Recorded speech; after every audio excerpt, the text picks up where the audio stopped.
New slow surge of cooler temperatures, and that cooler flow will be reinforced by this very large Arctic high pressure system over the next 36 hours. So look for chilly temperatures late tonight, cool but pleasant tomorrow, and almost cold tomorrow night. The forecast starting with tonight, mostly clear. It will be cool, 44 to 48 degrees for the overnight low. Tomorrow, partly to mostly sunny. It will be breezy all day long from the north-northeast. 70 to 74 degrees then tomorrow night, partly to mostly clear. We're going to call it cold. 36 to 40 degrees, and some weather-sensitive plants should be brought in tomorrow night. The 4-day outlook tomorrow, once again, sunshine, very pleasant temperatures. Thursday, partly sunny, still cool, 68 the high, 42 for the low. Then Friday and Saturday, skies will be partly sunny. However, it appears a few showers will develop, especially to our south, but it will still be cool, 70 for the high both days, 46 for the low both nights. And the schoolometer tonight is from Chad Towers of the Knoll School, and in the morning, skies will be mostly sunny, and it will be rather pleasant at the bus stop, 56 degrees between 7 and 8 tomorrow morning. And last night I told you about the conjunction of Jupiter, Mars, and the star Regulus in the sky, which will not occur again until 1991. Well, you can still see it tonight. Just look straight up after sunset. But if you also look to the west, there is a lot to see. It will look just like this chart, with the two dominant features being Orion's belt very low on the horizon. It's a chain of 3 stars, and the planet Venus, which is at its greatest brightness and will be visible for about 3 hours after sunset. If you're going to look, move away from any bright lights so the sky is nice and dark and clear. Venus is just brilliant out in the western sky. Lots of good star watching. This month is one every week anyway to look at. This night could be promising, too, for the Redbirds. They're trying to make it 2 in a row over the Giants at Busch Stadium. And Jay Randolph has a preview look when Eyewitness News continues. Now this from Community Federal, the blue chip of the savings business. Have a good day at the bank, sir. Where you off to now? To get myself one of those new 30-month money market certificates from Community Federal. But you could have opened one at your boss's bank. Why Community Federal? Because no bank can pay as much as they can on 30-month money market certificates. And I can start earning that extra high rate with any amount I like. And that's important for me. Well, you seem to have it all figured out. Hey, one of these days, I'm going to be the guy sitting in back.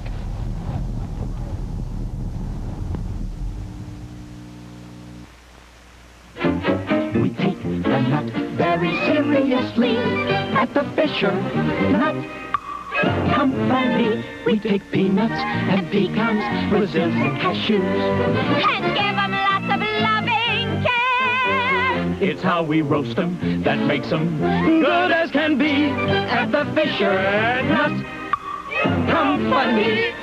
At Fisher, we take the nut very seriously. Fisher. Waiter? Waiter, there appears to be a tree in my soup. Yes, that's a hemlock, sir. Hemlock? Call a doctor. Oh, there's no reason to be concerned. What do you mean there's no reason to be concerned about something like that? Hold the phone, fellas. We can explain. At Boise Cascade, we use hemlock to make wood and paper products.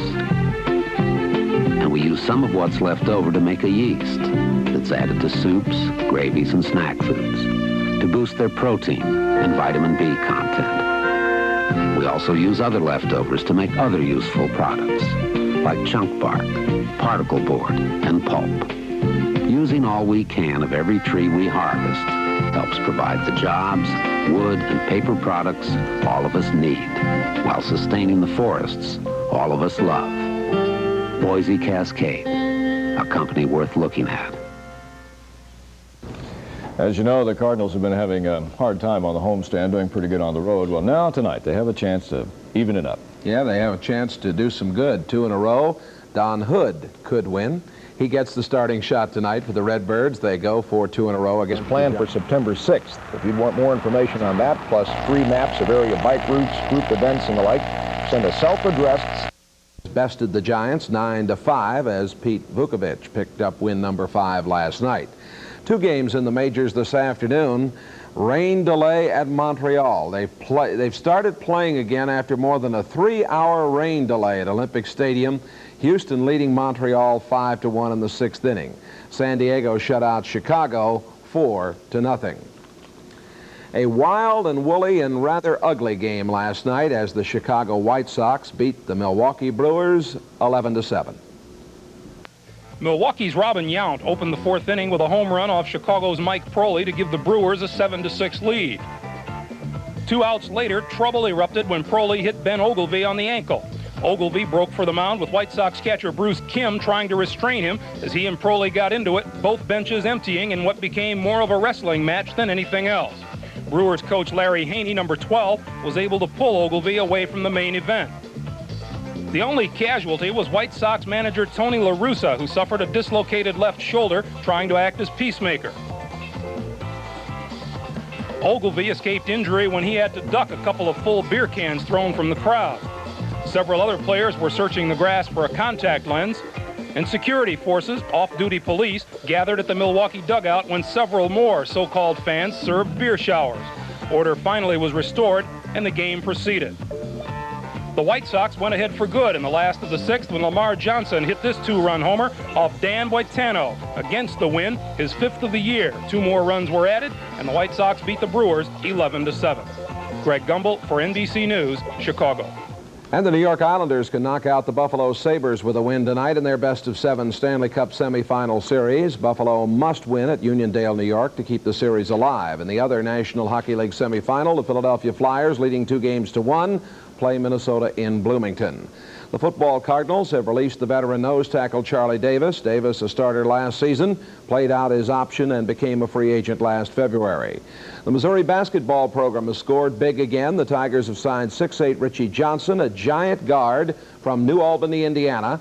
Johnson shot better than 61% from the field last season as he led his team to the state finals and won an all-state berth. And that's quite a coup for Norm Stewart and his staff down at Columbia. Pretty good.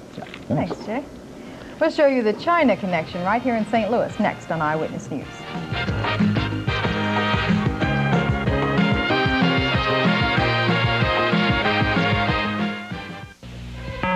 Pulsar brought America its first digital quartz watch. Now Pulsar technology goes a beat beyond with a new collection of quality quartz watches at the lowest prices in Pulsar history. And quartz accuracy that goes beyond any other kind of watch. Unbeatable quality at unbeatable prices. Pulsar quartz, always a beat beyond in technology, in value. Pulsar watch is available at Zales, the diamond store. Pork, beef, poultry. Take your choice at National, where fresh meats are reduced 10 to 40 cents on every pound every day. Like whole pork butts sliced into steaks, 89 cents a pound, reduced 30 cents a pound. Ground beef, $1.39 a pound, reduced 20 cents a pound. At National, save on what you want when you want it, not just on one weekly special. Plus, National super specials store-wide, like Dana Brown's Safari Coffee, 2-pound can, $4.99. Shop National. Just buy your Rabbit from a St. Louis Volkswagen dealer? That's right. Bet it really cost a fortune. Nah, it's a terrific investment. Investment? Sure, some cars cost less than Rabbits, but you usually pay for it in the end. It's great mileage and dependability give it some resale value. Volkswagen's really a terrific way to fight inflation. Gee, I bet most people don't think about that when they buy a car. They do when they sell one. See your nearest St. Louis Volkswagen dealer. Representatives of our sister city in the People's Republic of China are repaying a visit by St. Louis civic and business leaders. 6 officials from Nanjing, China flew into Lambert Airport this afternoon for a 10-day visit. Last November, a delegation from St. Louis was in Nanjing for the kickoff of the Cultural and Commercial Exchange Program. Nanjing is some 200 miles west of Shanghai, and it's known as a transportation hub, famous for its textiles and handicrafts as well. One of the vice chairmen of Nanjing's Revolutionary Committee, Wang Chubing, received the warmest greetings, flowers from a little girl of Chinese ancestry. And the mayor, of course. Welcome to St. Louis. Of course. That's Eyewitness News for now. Newsbeat's next, and we'll all be back again at 10. We hope you'll join us. Have a good evening.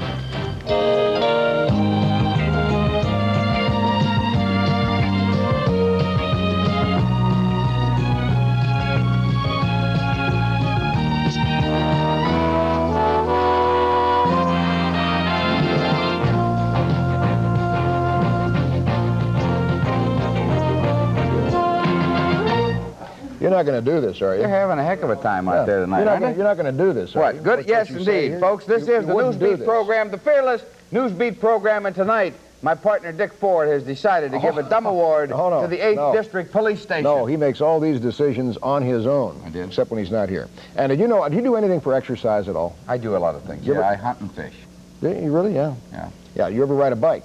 Well, this is Bike Month, anyway, and biking is becoming very popular, so much so that there is a new biking advocacy that's been established in St. Louis, and we're going to tell you about it. A new biking advocacy. Oh, that's good. I like that. Yeah, I like that. And our crack critic, Joe Pollack, is going to take a look at The Human Factor, which is a new film based on Graham Greene's bestseller. And today, you lucky son of a gun, you got a chance to look at some pretty ladies modeling the designs of Bill Blass. Fantastic clothes, Bill Blass. But first of all, let's go on first of all, yes. first. Well, they unveiled an architectural gem over the weekend at Harold Copler's Lodge of the Four Seasons. It gives the Midwest another new distinction, keeper of the largest man-made waterfall. It might be the largest in the country.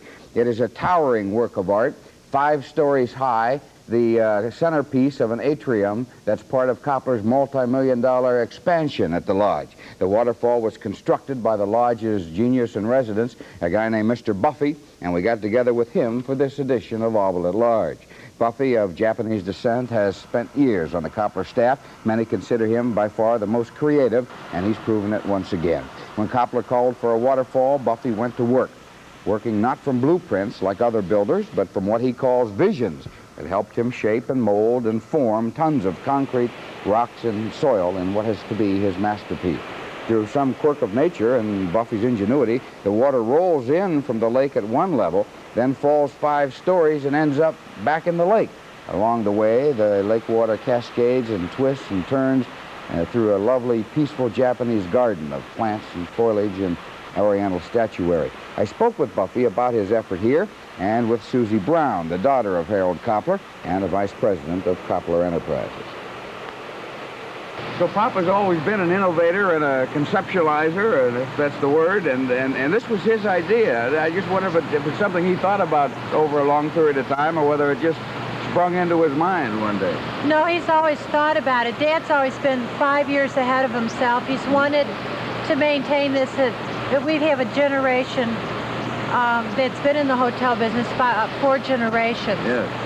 And it's always been that we want people to feel warmth and hospitality and not just come to a convention area where you just go to your room and you go to a restaurant. We want individuality. Well, did he see a waterfall someplace and get the idea for it? Or? Well, with Buffy here, Buffy's always been a great landscape artist. And with Buffy here, his work is just growing so much that Dad visualized. This is kind of Buffy's masterpiece. It is Buffy's masterpiece. I don't say my masterpiece. That's HK's masterpiece. Oh, I see. Yeah. You worked from plans, or how did you do it? It looks like it was just a vision more than anything. Yes. Japanese landscaping, and a great deal of through the vision, rather than the blueprint. So you didn't follow a plan? No. Did you make some sketches or get Yes, rough sketches. But I think HK, he had a confidence on me. 2 months before he started, I said, Buffy, I decided I'm going to build a, indoor waterfall. How about it? I said, yeah, okay, you could do it. That's all. That's all we talked about it. That's it? Yeah. He said did you think it would work, or did you think you had too much water? I mean, you could have run into some problems here with it. It is, but I could always control. That's a 600-gallon minute. Yeah, that's a lot of water. Oh, yes. Yeah. Yes. And it goes from the lake back into the lake. Yes. Yeah? See, do you notice the way up there, that's considered watering tower. Cooling tower. For the air conditioning. Air condition. So you see, by the time you're coming down here, then push the air conditioning system. So we don't have any, water cooling tower in this building. Yes. So it's functional then? Yes. Too, huh? Very, very unique, setup. Well, you had to bring a lot of dirt in here? Oh, yes. You had a mess here for a while, I bet. Yes, and expensive dirt, too. Was it? Oh, yes. And then you personally picked out the kind of foliage and plants and different things? Yes. There's nothing like it anywhere around, though, is it? I don't think any other places. That's HK's dream. Yeah. That's Susie's dream. Yeah. All you need is a name for this, huh? Right. Copler Cascades or something? That'd be great.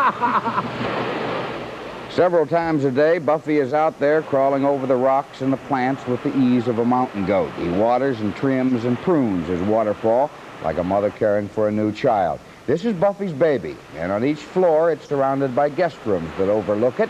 When we were there, a housekeeper absent-mindedly came out on the railing somewhere up high, and she shook out her dust mop into Buffy's fountain. Well, if it were anywhere else except in a 5-story atrium, Buffy would have hit the ceiling. As it was, he came close. That's all at large for tonight. We'll be back with more shortly.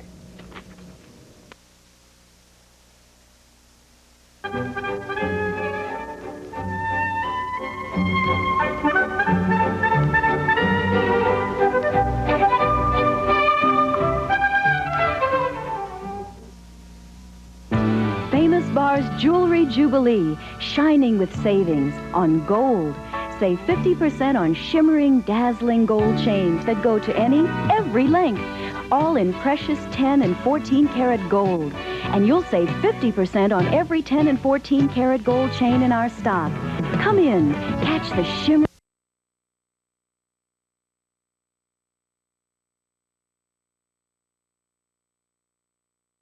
Nice happened, therefore I can't really say whether I was happy about it or not. Maybe I'll find out. I've got to think on it for a while. Wait till I get my life started, then I'll pretty well know whether it was worth it or not. It's 10 years later. Was it worth it or not?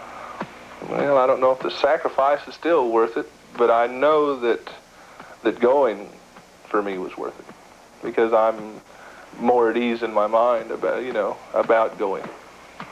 I feel I made the right decision. Lynn, do you agree? Honest. I feel, it couldn't possibly be worth it, for what they had to sacrifice. But if it eases their mind that they know they did the right thing by going over there, who am I to say?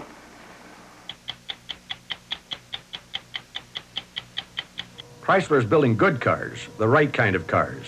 And we don't want inflation to stop anyone from buying them. We want you to see and compare the 1980 Chryslers and Plymouths. So we're making a special introductory offer to our next 100,000 buyers. Get a $300 check direct from Chrysler right now when you buy one of these 1980 Chryslers or Plymouths. Now, $300 won't convince anyone to buy a car they don't want. But it may convince a lot of people to compare our products. And that's all we're asking.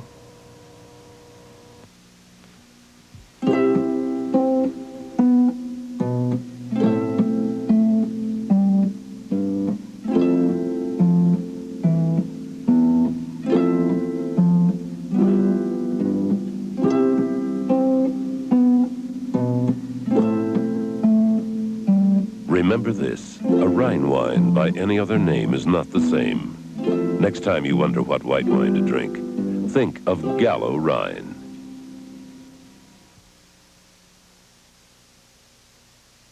Tonight at Archie Bunker's place. Thanks, Con, for what? Next on One Day at a Time. My IQ is 180. Barbara gets an unusual tutor who wants to hit more than the books. And look what's cooking on Alice. Mel's mother, Martha Ray, cuts up at the diner. I do everything better than he does. Then on the Jeffersons, father-to-be Lionel flips out. Next, on Trapper John, M.D., a friend tries to use Gonzo in an insurance fraud. Great entertainment tonight, starting with Archie Bunker's place. Next. Who is Marva Collins, and why is everyone saying those wonderful things about her? Well, Marva is a 43-year-old woman who lives on the west side of Chicago. She's not an elected official. She has nothing to do with government or show business. She's not a social worker. But she's one of those people who is out there quietly but profoundly changing the lives of the people she deals with, day in and day out. We begin on the street where she lives. You have it all here on West Adams Street, all the familiar big city blight. The forever broken windows, the burnt-out flats, the disemboweled, abandoned cars. All that look and smell that even a crystal afternoon cannot change. And up the street or around the corner, you have a school that for whatever reason does not teach, and children who for whatever reason do not learn. Castaways to that ever-growing legion of unskilled, black, teenaged, unemployed. And then you have 3819 West Adams. Just another tired-looking house with a blank face staring out at a mean street. But come on in, 3819. Come on in and take a look. And what you find on the inside could not be more different from what you see on the outside. Good. Very, very good. Very good, Michael. May I have them? Fairy tales are about whom? Jeffrey Charles. They're about whom? How many? How many were there? 29. There were 29 pilgrims, and they were going to Canterbury. Right. Thomas Becket had. Each one of them had to tell a story. Each one had to tell a tale. They were going to go see the shrine. Right. They were going to see the shrine of Thomas who? Becket. Of Thomas Becket. Okay. It is the West Side Preparatory School in the West Garfield Park district of Chicago, a 1.5-room schoolhouse that goes against the grain of modern corporate education. In no way is West Side Prep the product of a committee. It is the product of this woman's determination. She is Marva Collins, a veteran public school teacher who, 4 years ago, utterly disillusioned with the school system, its rules, its unions, and its failures, started her own school, upstairs in her own house. There are about 30 children in the school from 4 to 13 years old, including 2 of her own. It is a licensed private school, and there is a modest fee. There is very little of what these kids call baby work. Okay, Kyle, want to come to the board? Okay, Cleopatra. Cleopatra. Very good. Was, make that A a little bit better. Okay, make a round circle back. Goodness, make that an A. Egyptian, put your ligature on your tiash. Okay, an Egyptian queen. Very, very good. Oh, when did you learn to spell compliment? We used to just put a C. Very, very good, Kyle. There are no frills at West Side, no art classes, no music, no gym, not even recess. There are also no discipline problems. The emphasis is on basic education, with an even stronger emphasis on literature and composition. They must read one very tough book every 2 weeks, and they must write a composition every day. Erica is 9 years old. I hear from the voices of the wind, they sing within a friend who is truthful, honest, and brave, and is there when trouble has already been engraved. School is nonstop. The children arrive each morning just before 9. Children with working mothers get there as early as 8. Except for a 20-minute lunch break, they go right through to 3. There are no teacher breaks, no teacher desks. She is on her feet and over their shoulders all day, pushing them, cajoling them, and praising them. Very, very good, Talisa. Very, very good. Cum laude. And what did I say? With praise and what? And Latin. Okay, and the results are apparent even to a casual bystander. Alert and challenged children being pushed way beyond the boundaries most school systems set. I was watching you today, and it's a very, very structured classroom, which seems to fly in the face of some current drifts of education techniques. For example, a lot of people say doesn't matter how you speak as long as you're expressing yourself in the class, but you insist on the King's English.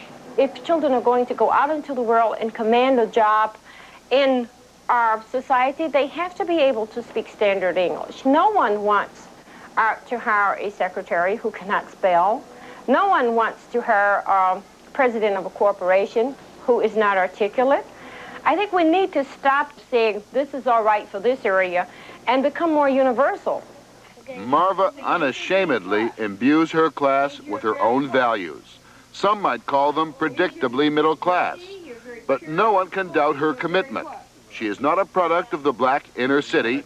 She grew up in Alabama in a close, financially secure family, went to college in Atlanta and Chicago, and to the dismay of her own family, she and her husband Clarence bought a house on West Adams Street, not in one of the fashionable suburbs.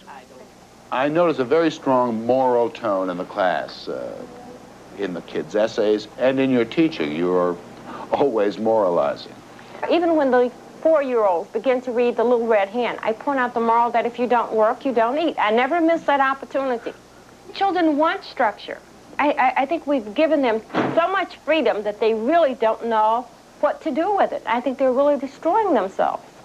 This world needs boys who are willing to take on a task that is difficult, knowing that is difficult does not mean impossible. What about the recess and the gym and the necessary horsing around with kids? If you watch this area, these children get recess and gym until 11 or 12 o'clock at night. Which would you rather have, a child who reads well, computes well, thinks well, feels good about himself, or a child who runs through art, music, gym, and still can't read? Well, I like school. In this school, we do not have gym, recess, or play all day. We learn to read hard words, hard books, and this school makes our brains big. Chris is 7 years old. Very big brains indeed, and a very big voice. And like most of the kids here, very proud of himself. How is this school different from the other schools you've been to? Well, first when I came here, I just liked to play. I thought, when she said, you're going to do your work, I said, wow, this teacher really has herself together. When I was at my other school, they like to fight, have fights in the classroom, and we don't fight here. Kyle, what do you do when you get home? I read. Don't you play at all? Don't you want to? Well, sometimes when my mother tells me it's time to sleep, she takes my books from me and hides them. Why does she hide them? It's bedtime, right? And then I like to read in the bed so I could dream about what I read. I'd like to get some idea of who your favorite authors are, what your favorite books are. Look at this. Who's your favorite author? Geoffrey Chaucer and Shakespeare. Geoffrey Chaucer. That's very grown-up reading. That's very difficult, isn't it? No. Really, if you know how to learn, if you know how to read. My favorite author is Booker T. Washington and Hans Christian Andersen. My favorite book is The Greek Myth. Greek Myths. Emerson, Henry David Thoreau, and William Shakespeare. And Patrick? I like Fyodor Dostoevsky and Dante Alighieri and Shakespeare. And your favorite book? Divine Comedy. Okay. I like Ralph Waldo Emerson and Henry David Thoreau, and I like Charlotte Bronte's Jane Eyre. That's my favorite book, and I also like Marjorie Kinnan Rawlings, who wrote The Yearling, and I like Geoffrey Chaucer also, and Shakespeare. I talked to the kids in here today, and if I hadn't seen it with my own eyes, it would look as though they'd been conditioned to answer my favorite book is by Thoreau or Emerson or Shakespeare or Chaucer. And it's kind of remarkable for 8 and 9-year-olds. I think it's the kind of standards you set for the children when they first began. And they meet those goals. I think once they learn how to learn, they kind of live to learn, and that's the attitude in here. They've learned how to learn, and I don't think there's any stopping them now. And they call everything else baby work. I don't want to go to those schools where they're going to give me that baby work. Even the babies do not get baby work. Mrs. Collins' assistant, Mrs. Vaughn, teaches them in much the same way. Always the emphasis on words, their correct spelling, correct meaning, and correct pronunciation. Go to board and write the word dictation. Dictation. After the Spanish, we will do dictation. Dictation. How special are these children? A lot of people are going to watch and say these are very special kids in this class. And I would suspect that they come from homes, rich or poor, in which education is a very important thing. I have not seen a parent yet who wants their children to fail. No matter how indifferent they may be. No matter how indifferent. Statistically, West Garfield Park is one of the very poorest areas in this city. I know how proud these parents are of their children. I think invariably it's just the opposite. The very poor black parent wants their children to excel. What sort of example do the older people set for the kids in a neighborhood like this? Men sitting around? But when I look at this area, I could really scream at all the monies that are being spent on programs, all the monies that are being thrown away, and not a doggone thing has changed in this area for the last 17 years. And that's how long we've lived here. I haven't seen any change at all. They couldn't read when we moved here. They can't read now. They didn't have jobs then. They don't have jobs now. The statistics bear her out. The two nearby schools show reading scores way below average and declining the longer the child stays in school. Hi, sweetheart. Hi, how are you? Hi, how are you? She used to be my teacher when I was a little guy going to school. Pretty good teacher? Right. Yeah. Real good teacher. Yeah, and I'll still get you one. She's the best teacher in the city of Chicago. And there are people who would say to you, the street language, the black colloquial language is good enough and we should be proud of it, and it's quite all right to use that. But what happens when they go to apply for a job? That same standard of English is not good enough. So what we're really doing is really playing games. The child comes to me knowing that language. Again, I repeat, teacher is a Latin word meaning to lead or draw out. If I teach a child no more than what he comes to me with, then I have not really taught anything. But is every child teachable? You pick the children, you bring them to me, and you come back 1 month later, and I'll show you a different child. Not through beating, not through screaming, not through yelling. Through what? Through constant touching, through telling that child every day that his only hope is a good education, that in order to make it in this world, no one is going to give it to you. You have to earn it. Do you carefully select the ones who you know are going to make it, the ones who children, need, how do I know? need a I have the very children who came from